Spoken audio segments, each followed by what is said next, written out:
तो यकीनन गाली गुफ्तार होना शुरू हो जाती है।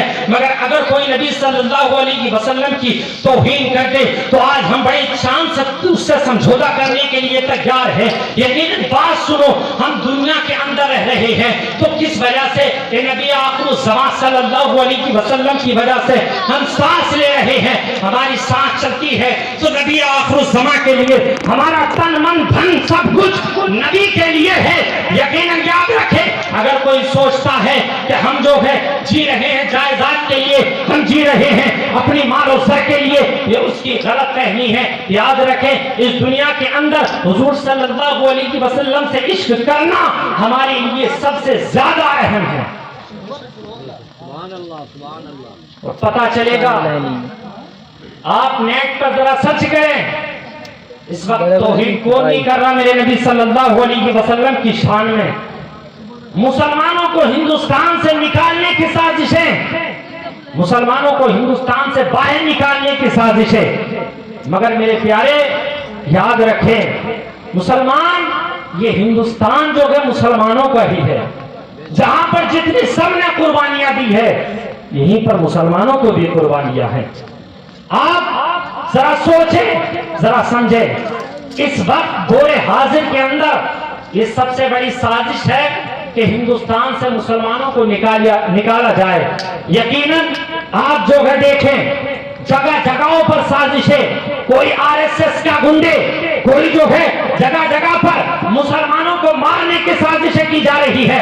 आप बाखूबी जानते हैं, सब नेट यूज करने वाले हैं, मुसलमानों पर हर जगह जुल्म हो रहा है, मुसलमानों पर हर जगह अत्याचार हो रहा है। मगर मेरे प्यारे, जहन हाजिर रखो और जहन करीब करो। आओ मेरे प्यारे, ऐसा वाकया बताता चलता हूँ। ख्वाजा गरीब नवाज की बारगाह में चलते हैं, ख्वाजा गरीब नवाज से पूछते हैं, या ख्वाजा गरीब नवाज, हिंदुस्तान से मुसलमानों को निकालने की कोशिश हो रही है, हिंदुस्तान से मुसलमानों को बाहर निकालने की कोशिश हो रही है।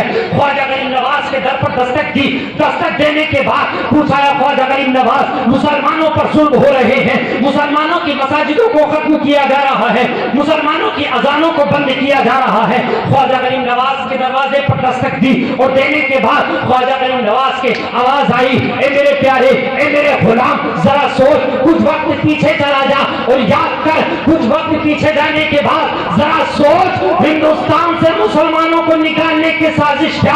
उनकी साजिशें तो नाकाम होगी। कहा ख्वाजा गरीब नवाज, हर जगह मुसलमान पिटता नजर आ रहा है, हर जगह मुसलमान दबा नजर आ रहा है।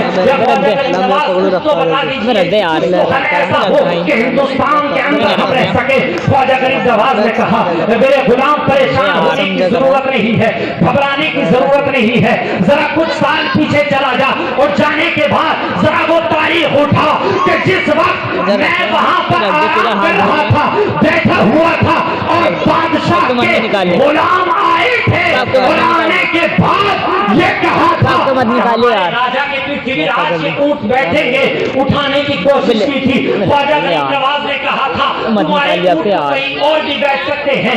कहा गुलामों ने, उस राजा के गुलामों ने कहा, नहीं, हमारे राजा का हुक्म है, ऊंट तो यहीं पर बैठने हैं, तुम्हें अगर जाना है तो कहीं और चले जाओ। ख्वाजा गरीब नवाज ने बहुत कहा कि कहीं पर और बैठ जाएंगे, मगर वो गुलाम ना माने। पृथ्वीराज के जब गुलाम हुसैन ना मानी तो हजरत मोहतरम, जब हुजूर ख्वाजा गरीब नवाज जो है वहां से उठकर चले गए और बस एक जुमला कहा था, ख्वाजा गरीब नवाज ने कहा था वहां से उठते हुए, चलो अब तुम्हारे यहाँ पर ऊंट ही बैठे रहेंगे।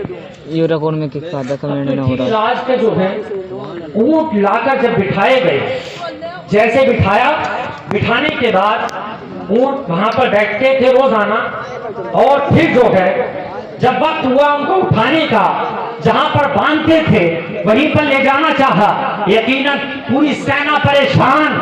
अब ऊंट नहीं उठते हैं, ऊंट को बतेरा उठाते हैं, ऊंटों पर डंडा इस्तेमाल कर लिया, मगर नहीं उठते हैं। सारी सेना परेशान। आखिरकार मामला क्या है? हम रोज ऊंट यहीं पर बिठाते हैं, मगर जो है आज ऊंट उठने का नाम नहीं लेते। क्या मामला है? सेना तमाम परेशान होकर जो है फिर जो अपने बादशाह के के पास चली गई और जाने के बाद बादशाह के तमाम हालात बताए।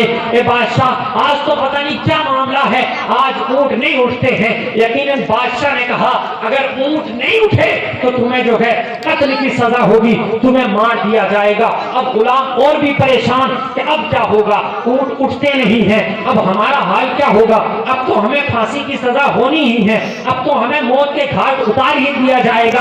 हम मेरे प्यारे ऊंट को फिर उठाया, फिर नहीं उठते हैं। तमाम जो है सेना फिर उस पृथ्वीराज के पास जाती है और जाने के बाद कहती है बादशाह सलामत, अब तो हम जो है कासिर आ चुके हैं, अब ऊंट नहीं उठते हैं। यकीनन पृथ्वीराज जो है बड़ा परेशान हो गया और सेना के साथ आया।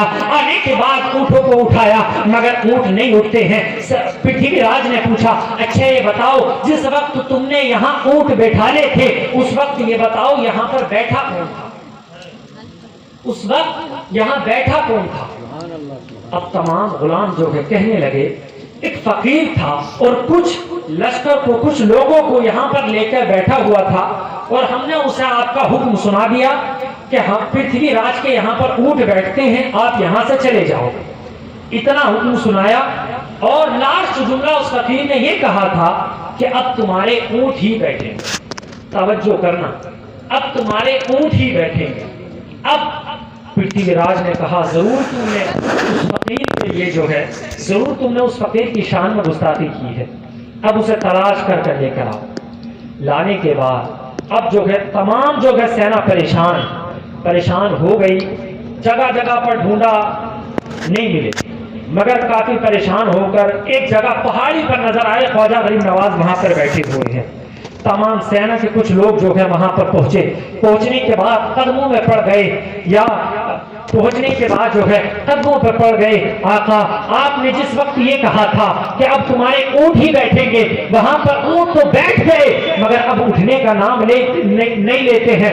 या आप जो है वहां पर चलें और चलने के बाद आप जो है ऊंटों के लिए दुआ कर दें, ऊंटों को हुक्म दे दें कि वहां से उठ जाएं। अब ख्वाजा गरीब नवाज जो है वहां से आए और आने के बाद ऊंटों को हुक्म दिया, अब ऊंट जो है उठ जाते हैं। तमाम लश्कर हैरान कि जब हुक्म दिया तो ऊंट बैठ गए, हुक्म दिया तो ऊंट उठ गए। अब मेरे प्यारे जरा जहन तवज्जो करो, उसी तरफ चलता हूं। अब मेरे प्यारे मुसलमानों को हिंदुस्तान से निकालने की कोशिश हो रही है। ख्वाजा गरीब नवाज ने जब ये अपने गुलाम को इस वाक़ये के करीब किया तो करीब करने के बाद अब मेरा विजदान कहता है कि जिस वक्त वो ऊंट बिठाले हुए